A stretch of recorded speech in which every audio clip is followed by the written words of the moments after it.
This is the story of the Exodus.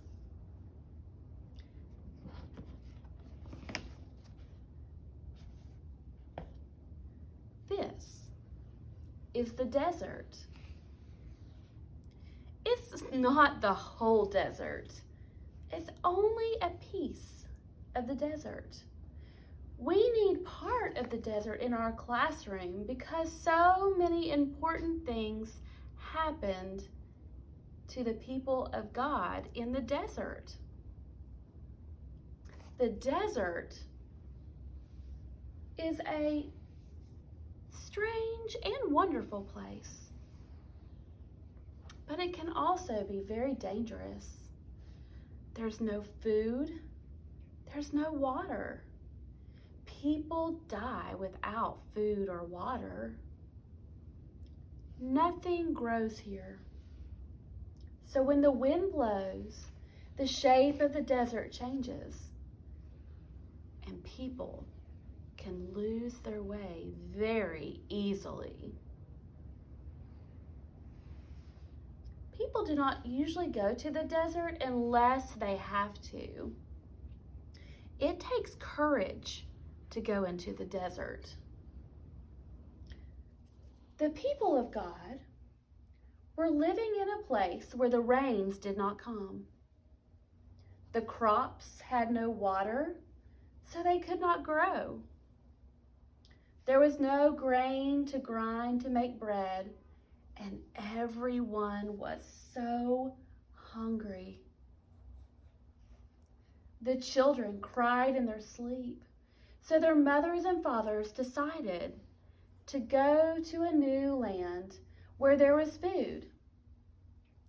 They had to go, even if it was across the desert. So their journey began. It was hard in the desert, but they kept going toward the land called Egypt.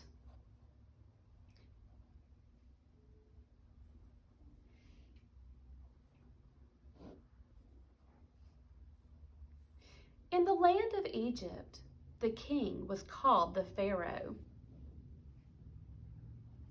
And when the people came into the land of Egypt, they found food and work, but the Pharaoh trapped them. They could not go home again. They had to do what the Pharaoh said. They had to live where the Pharaoh said. They had to get up when the Pharaoh said. They had to go to bed when the Pharaoh said. They had to eat what the Pharaoh said. They had to do the work the Pharaoh said. They had to do everything the Pharaoh said. They were slaves.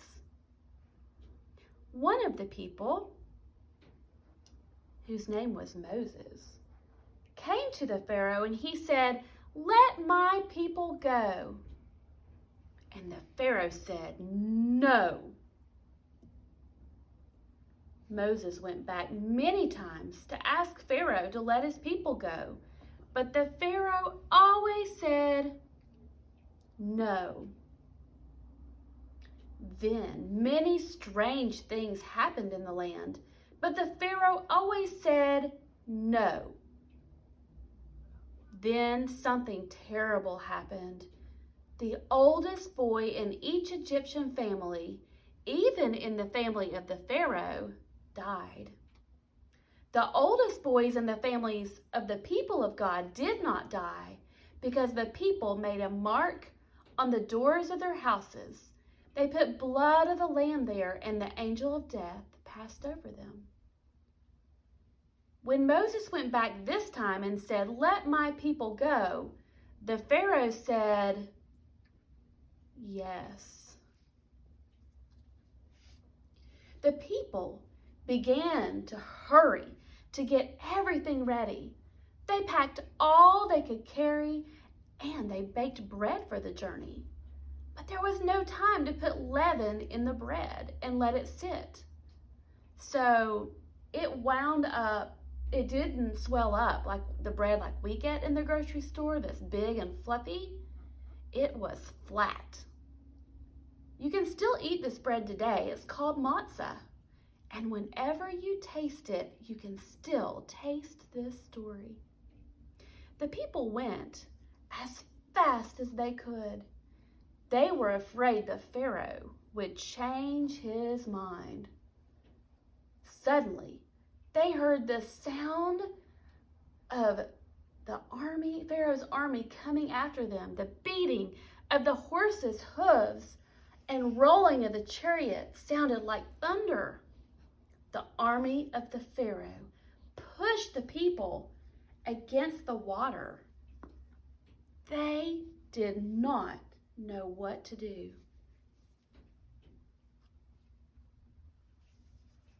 So God came so close to Moses, and Moses came so close to God that he knew how to make the people, or take the people through the water into freedom.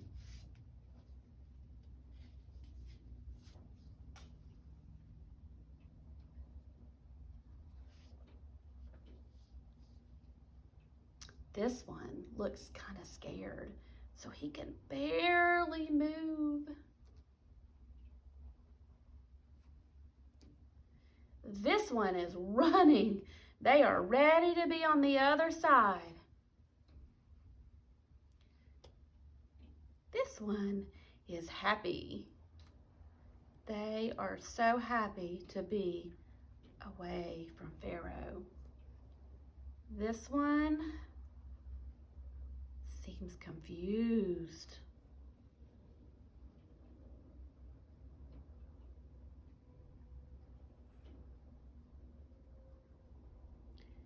When all the people were safe on the other side, the water closed behind them, and they were free.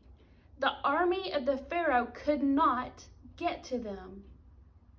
Now all the people were free on the other side, and they were so happy that they had to dance. They just had to give thanks to God. And Miriam led the dancing. I wonder what part of the story you liked best. I wonder what part of the story you think is most important. I wonder if you see yourself anywhere in this story. I wonder if we left out any part of this story, would we still have all the story we need? We will take some time to ponder and reflect on this story this evening as you draw or do anything in your journals to respond to this story, the Exodus.